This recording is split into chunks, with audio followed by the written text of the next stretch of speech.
Le football gaélique, qu'est-ce que c'est ? On vous propose de le découvrir, Nausicaa et moi, puisqu'on a eu l'opportunité de s'entretenir avec la présidente du premier club de football gaélique du Havre, Flora Duquesne, qui est venue nous raconter et nous présenter son association. Est-ce que tu pourrais te présenter pour commencer et présenter l'asso ? Donc moi c'est Flora Duquesne, donc je suis professeure de français dans un collège et il y a 2 ans et demi à peu près on a créé avec mon conjoint le club de football gaélique du Havre. Donc après moi je suis joueuse depuis très longtemps puisque je jouais déjà à Rennes en Bretagne. En fait ça fait déjà 11 ans que je joue là-bas. Évidemment, comme je suis professeure, j'ai été mutée en Normandie et là, il n'y avait pas de club au Havre. Donc, c'était compliqué pour moi pendant quelques années de jouer à distance comme ça, de faire que des tournois. Et au bout de 5 ans au Havre, je me suis dit, bon allez là, c'est le moment de créer le club. Donc, c'est comme ça qu'on s'est motivés il y a 2 ans et demi. Et finalement, ça a bien pris depuis. Donc, c'est vrai que c'est assez chouette. Là, on s'entraîne 1 fois par semaine, là. C'est au stade Yuri Gagarin sur les hauteurs du Havre. Et tous les lundis, 19h30. Et il y a plein de motivés, plein de joueurs, plein de joueuses. On joue donc en mixité, quoi, gars et filles mélangés. Et c'est vrai que par rapport au tout début, il y a 2 ans, quand on était passé, il y avait une petite dizaine de joueurs, mais c'était fragile. En plus, en hiver, avec le froid, pour se motiver, c'était compliqué. Donc là, ça y est, on sent que c'est quand même bien lancé, quoi. C'est quoi la différence entre le football normal et normal ordinaire qu'on connaît bien, et le football gaélique en fait? Alors le football gaélique, c'est un sport qui est irlandais et en fait en Irlande c'est carrément le sport numéro 1. Donc il est même plus populaire que le foot, plus populaire que le rugby là-bas. Et on y joue dans les collèges, les lycées, à l'école. Tous les Irlandais sont mordus de foot gaélique. Et concrètement, ça se joue donc sur un grand terrain en herbe en extérieur. Mais la grande différence, c'est qu'on peut jouer avec les mains. Donc on joue à la fois au pied, on peut faire des tirs au pied, on marque au pied. Mais on a aussi la plupart du temps le ballon dans les mains. Et on se fait des passes à la main aussi. Ce qui change vraiment tout sur le terrain. C'est vrai que les anciens footballeurs aiment bien découvrir le football gaélique finalement parce qu'il y a quelques réflexes qui restent et quelques automatismes. Mais c'est quand même une grande découverte puisque finalement même le déplacement sur le terrain n'est pas le même. Les contacts aussi sont un petit peu différents. Donc c'est ça la grande différence. Il y a aussi quand même une autre différence, c'est les buts, puisque but de foot, c'est juste une cage. Et là, au football gaélique, il y a une cage et prolongée par des perches. Ce qui fait que on met 3 points directement dans la cage de foot et 1 point entre les perches au-dessus. Donc c'est vrai qu'il y a plein de petites subtilités comme ça. Mais en fait, ce qu'il faut savoir, c'est que le foot gaélique, ça a été créé par les Irlandais, mais justement pour se distinguer du foot anglais et du rugby anglais. Donc il y a quelque chose de très identitaire aussi, parce qu'en Irlande, il y a aussi d'autres sports gaéliques, je ne sais pas si vous avez vu aussi, mais donc le foot gaélique, c'est vraiment peut-être le plus pratiqué, mais il y a aussi le hurling. Cette fois, ça se joue pas avec un ballon rond, c'est plus avec une sorte de batte, mais bon, c'est un peu violent d'utiliser ce terme-là. Mais en tout cas, il y a plusieurs sports gaéliques comme ça en Irlande, et ça tend à se propager un peu dans le monde. Mais en France, on a un peu plus de mal avec le hurling. Il y a juste un club à Paris, mais sinon à Toulouse aussi un petit peu. Donc ça se développe, mais moins que le foot gaélique qui est quand même bien ancré dans toute la France. Est-ce qu'il y a une raison particulière pour laquelle tu as voulu faire du foot gaélique ? Eh bien, moi, j'ai été recrutée par ma belle-sœur il y a 11 ans. Donc elle avait déjà pratiqué le football gaélique au lycée avec son professeur d'EPS. Donc elle était mordue de foot gaélique et puis j'étais allée la voir jouer et ce jour-là, il manquait des joueuses. Donc, elle m'avait un peu proposé de jouer et tout ça. Puis, finalement, elle m'a embarquée là-dedans et j'ai jamais arrêté après. Mais c'est vrai que moi, à l'origine, j'étais gymnaste, donc rien à voir. Et au Havre, je me suis mise aussi au rugby parce que comme je pouvais plus pratiquer le football gaélique, il fallait quand même que je m'entretienne physiquement et tout ça. Et donc, j'ai découvert le rugby avec le HRC. Donc, un super club au Havre aussi qui recrute également, comme nous. c'est vrai que c'était quand même sympa de faire à la fois rugby et football gaélique, 2 sports co qui se complétaient bien, je trouvais, pendant quelques années là. Enfin ouais, donc en tout cas, les origines, c'est vraiment ma belle-sœur qui m'a recrutée il y a 11 ans. Du coup, le nom ou le surnom de l'équipe, c'est les Mouettes Havrais, c'est ça ? Oui, c'est ça. Donc en fait, au foot gaélique, tous les clubs ont un peu leur mascotte. Donc les Nantais, ce sont les abeilles. À Rennes, moi j'étais une oie sauvage. Et donc chaque club a comme ça un animal de référence. Et donc nous, forcément, les Mouettes du Havre, ça se prêtait bien. Donc c'est même sur notre logo et tout ça, dans nos cris de guerre, les mouettes sont très présentes. Les cris de guerre c'est de quoi mouettes. votre cri de guerre? Alors cela dit, je dis ça, mais ils changent très souvent selon l'atmosphère, selon le match qui nous attend. Et puis on a aussi équipe féminine et équipe masculine. Donc, finalement, les cris de guerre diffèrent. Là, c'est vrai qu'il faudrait peut-être qu'on le consolide un peu plus, qu'on se décide là, parce que on change trop souvent. Et alors, du coup, il y a une équipe, il y a combien d'équipes à peu près ? En France, on est à peu près 1000 licenciés, donc auprès de la Fédération française de sport gaélique. Et donc, côté, il y a à peu près une quarantaine de clubs répartis dans toute la France. Alors, c'est sûr qu'en Bretagne, il y en a beaucoup plus qu'ailleurs, puisque vraiment, dans toutes les grandes villes bretonnes, il existe un club de football gaélique. Et après, au sein des clubs, il y a un petit peu moins de licenciés féminines que masculines. Mais finalement, on peut trouver quand même finalement des équipes féminines en Bretagne. Il va y avoir Rennes, Nantes, Vannes, Lorient, Brest. Donc finalement, on est pas mal implanté en Bretagne. En fait, aussi au football gaélique, la plupart du temps, donc chaque club propose son équipe, par exemple au championnat de France, mais des petits clubs comme par exemple le club du Havre qui démarre et qui n'a pas encore une équipe complète, on va faire une entente avec un autre club qui démarre aussi. Donc cette année, par exemple, on va faire une entente avec le club de Mondeville qui est juste à côté de Caen. Et donc, on va essayer vraiment de monter une équipe ensemble, une équipe normande. Donc finalement, de temps en temps, si on est très nombreuses, on peut faire 2 équipes. Si on est moins nombreuses, on peut faire qu'une seule équipe. Donc voilà, on va plus compter en termes de licenciés en tout. Alors là, pour l'instant, au Havre, on est une 30aine de licenciés gars et filles mélangés. Et les filles, on se rapproche d'une équipe complète, mais on n'y est pas encore. On doit être une petite dizaine, mais en fait, sur le terrain, ça se joue à 9 contre 9. Donc, c'est bien d'être quand même assez nombreuses pour pouvoir avoir des remplaçantes et tout ça. Et donc, vous recrutez là, activement. Donc là, on recrute activement. On a bien commencé la saison.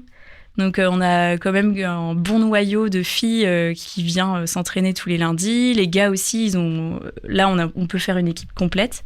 Ça, c'est assez chouette, mais on recrute tout le temps. Puis, on a très souvent des nouveaux, même, qui viennent tester par curiosité le lundi soir. Et on est tout le temps ouvert. Voilà, même si c'est pour tester 1 ou 2 fois et finalement choisir un autre sport, il n'y a aucun souci. On aime bien aussi faire découvrir notre discipline. Voilà, c'est vrai qu'on recrute. On recrute encore. Et c'est vrai qu'au niveau des championnats, moi, j'ai pas trop parlé de ça, mais là, on a fait déjà la première partie de saison, donc en gros entre septembre et en ce moment. Et les garçons, eux, ils ont déjà fait un championnat du Grand Ouest, donc dans tout le Grand Ouest de la France. Et ils sont arrivés en finale, donc ils ont quand même un bon niveau. Comme quoi, on les coache bien et les entraînements ils sont assez performants. Chez les filles aussi, on a commencé un peu nos tournois. Et en fait, la deuxième partie de la saison, là, on bascule sur les championnats de France. Et dans ce cas-là, on rencontre vraiment toutes les équipes de toute la France. Donc ça va bientôt commencer. En gros, c'est entre avril, mai et juin.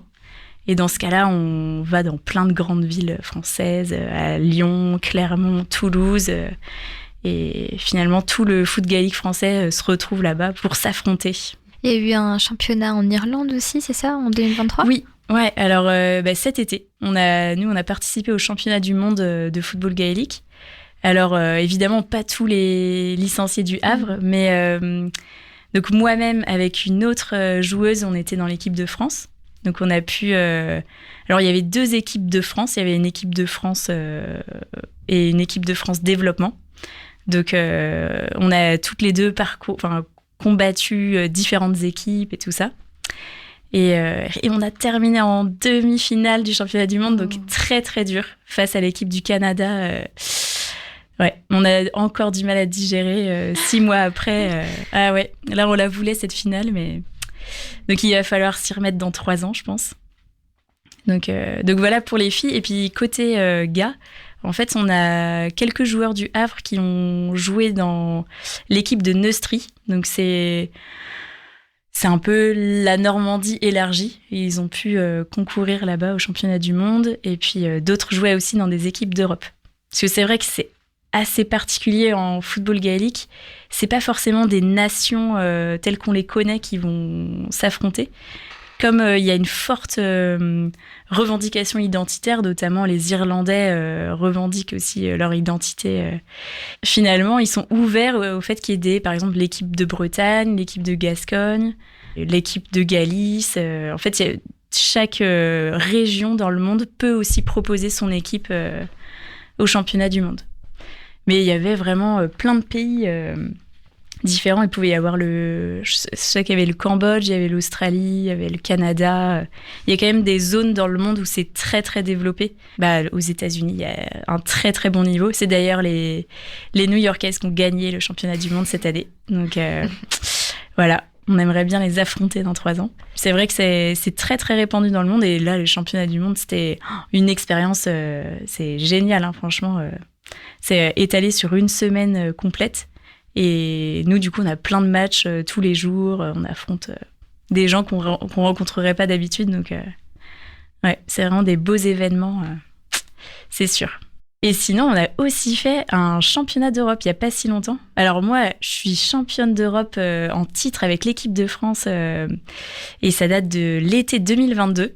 Donc, c'est vrai qu'en Europe, il y a quand même des équipes en Belgique, Luxembourg, Allemagne, en Espagne, en Galice. Donc, c'est assez développé finalement. Comme on n'est pas très loin de l'Irlande aussi, ça doit aider, je pense. Et on a réussi à remporter la finale face aux Galiciennes. Et les Galiciennes, elles sont pas faciles. On n'a pas toujours gagné là. Les dernières années, c'était très serré. Et en Galice, c'est très très développé le football gaélique. Donc voilà, cette victoire, elle a fait du bien là. En 2022. Félicitations. Ouais. Merci. Bon, ça date un peu, hein, mais ouais, normalement c'est l'année prochaine que le titre sera remis en jeu. Donc on verra si on maintient le titre ou pas, quoi. Mais...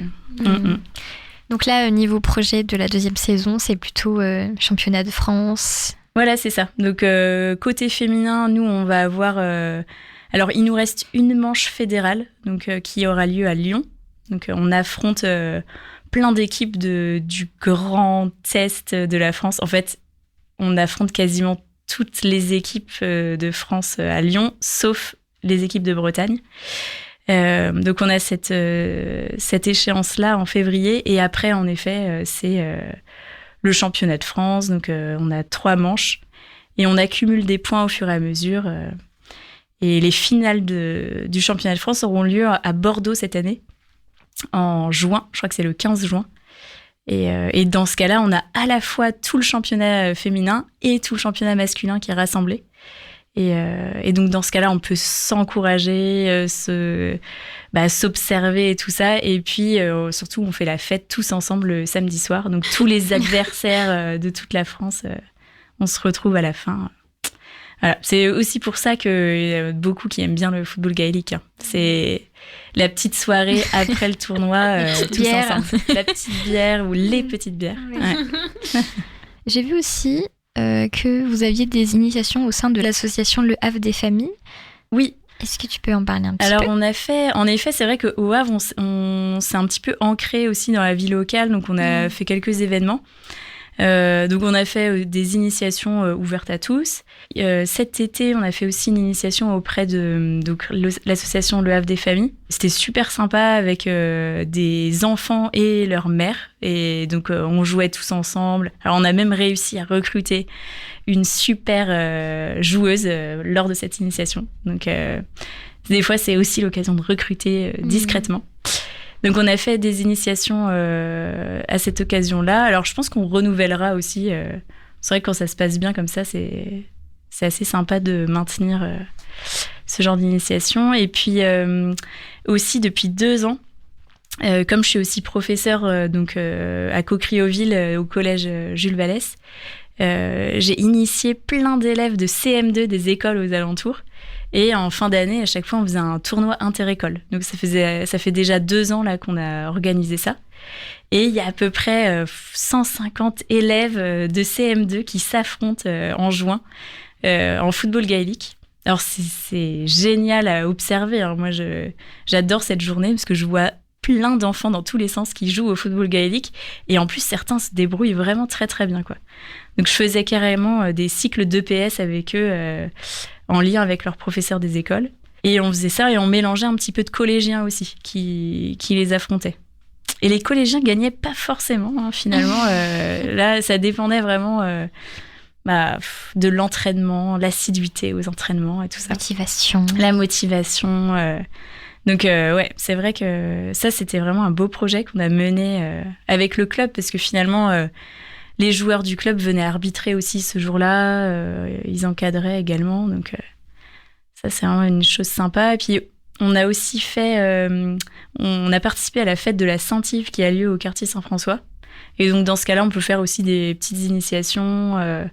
On a un stand à cette occasion-là. Donc, on multiplie un peu, finalement, toutes les actions au Havre. On aime bien aussi rencontrer la population et puis leur faire découvrir ce sport qui interroge un peu tout le monde, quoi. Où est-ce qu'on peut vous retrouver si on a envie de faire partie de l'équipe ? Alors, on est présent sur les réseaux sociaux. On est présent sur Instagram, donc il faut noter Le Havre GAA. En fait, la GAA, c'est la Fédération irlandaise de football gaélique. Et puis, on est aussi sur Facebook, donc vous pouvez aussi nous retrouver, Football Gaélique Le Havre. Et puis sinon, c'est sur par ces deux réseaux-là qu'on communique beaucoup.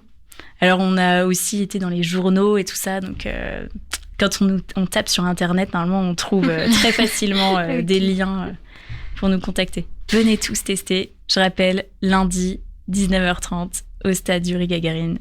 Trop bien. Super. Merci. Merci beaucoup. Merci à vous, en tout cas.